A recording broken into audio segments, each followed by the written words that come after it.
Good evening. Firstly, I'd like to say that on behalf of all of the faces, we are very grateful to have been given this opportunity to translate the lessons learned and the experience gained by virtue of our condition conditions into something that I think it's safe to say, having one brief look at the website and the identity of the faces, we all have our heart and soul committed to. Stigma, and I view this campaign as primarily associated with destigmatization, is an incredible social evil that is based on irrational and persistent stereotyping that essentially is going to define a person by the one thing applied to them for the rest of their lives. When you look at the faces, and I'd just like to say a few words about all of them, when you look at a young woman like Real Bigal, this is a 20-year-old woman who at 19 has produced a book directly attacking and exposing the issues behind the condition she herself had to deal with. I don't know any other 20-year-olds who have produced a book that is now being carried by chapters. Mr. Etienne Gervais is in a very similar situation. He has also produced a book on his condition at the age of 25 and is now running a business which is employing persons with mental health conditions as well as working to produce a documentary to counter stigma. When we look at Mr. Brian Nuchtai and Ms. Arlene Maines, both of these individuals have converted their experience and their condition into a force that is directly centered now on helping persons whom have suffered as they have and who have dealt with the issues that they have. Brian is a mental health case support worker in his community and is seeking to help heal and continue the ongoing healing process in his culture.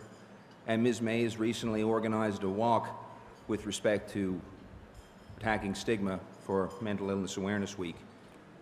I myself am a criminal defense attorney in St. John's, and I credit my ability to effectively represent my clients and have the necessary empathy to be able to do so properly, as well as appreciate the forces that they face as stigmatized persons, to my experience with my mental health condition in the past.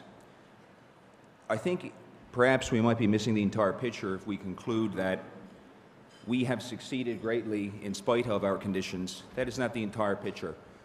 People, when faced with great adversity, can reach extremely high potentials.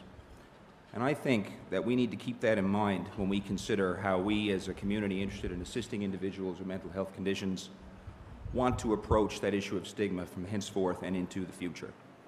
And I'd just like to say again, I'm very grateful to have been given this opportunity to take part in this, as I'm sure all the faces are. I'd also like to thank those people who have sponsored us and allowed this to happen and make this happen.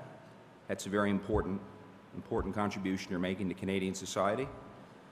And finally, I'd like to point out that one glance at the faces makes it very clear that we represent an extremely broad swath of the cultural demography of this society. We come from all regions, varying ethnic backgrounds, varying different ages and experiences. And that just really underscores that statistic that we've all seen on the screen here tonight, that 1 in 5 Canadians at some point will have an experience with a mental health issue. We are everywhere. I mean, just count the number of people in this room and work out the math when 1 in 5 Canadians has a mental health issue. We are everywhere. We are your politicians, we are your lawyers, we are your bus drivers, your teachers, your construction workers. We're everywhere. And that is why this battle against stigma is absolutely so vital, and personally why I'm so grateful to have been given an opportunity to take part in it. And thank you very much.